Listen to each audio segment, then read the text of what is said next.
dedication for her. I remember when I got the news too, and I felt like I could have done more. I could have went to his house instead of just, making phone calls when he did come home. Kima was 16 when she found out that her father had been murdered. He was in and out of jail, so I was looking for, I guess, what we missed all the years that, he wasn't here. I was just, waiting to just start over in a way. And it was kind of like when I got the chance to start over, it was like he was snatched from me in a way.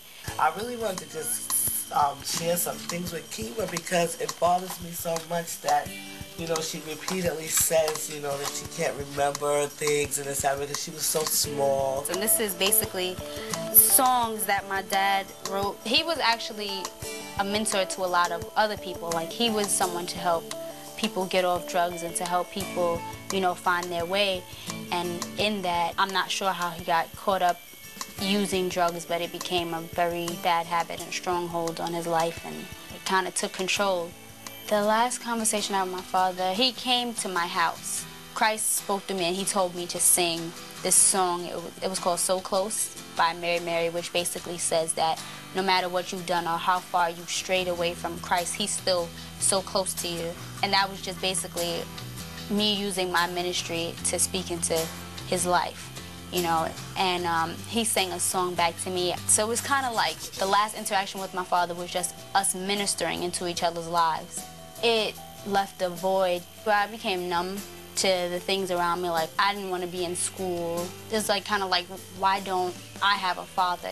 Honestly, if it wasn't for God and Mr. O'Neill, because he played a major part in the role of a male figure in my life. I've known him for about 7 years. So it was really just me really, really embracing that God was my Heavenly Father, that he is my father, and that when my biological father wasn't there, he still was there.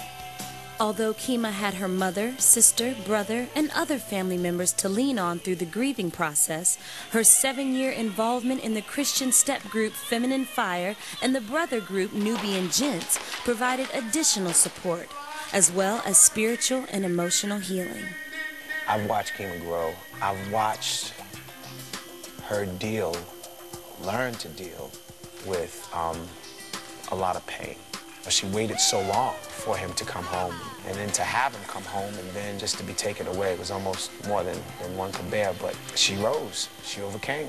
It was amazing to see her when she was in Singapore and she was sharing about how even in the midst of that whole situation, she still understood that she had to rise, that she had to allow God to take her to that place to continue being a source of encouragement to so many other young people.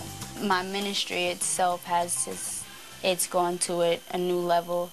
I believe that the things that you go through are not for you to mope and weep over, but for you to get through and then help someone else through. So I actually work with youth, and I feel that the reason why I work with youth is because I know that there are kids out there who don't have their parents or go through a lot in their homes, and I feel like, I want them to be able to come to me like I'm like a big sister.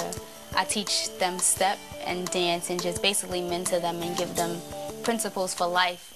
Despite the hold drugs had on Kima's father, one of the things her father passed on to her and her brother Jelani is a love for gospel music. You may ask why I walk around with my smile. I never frown, never let the world get me down. I'm living stress-free because God has blessed me, and I don't have a care in the world because he takes care of me. I'm his baby girl. Thank you, Lord.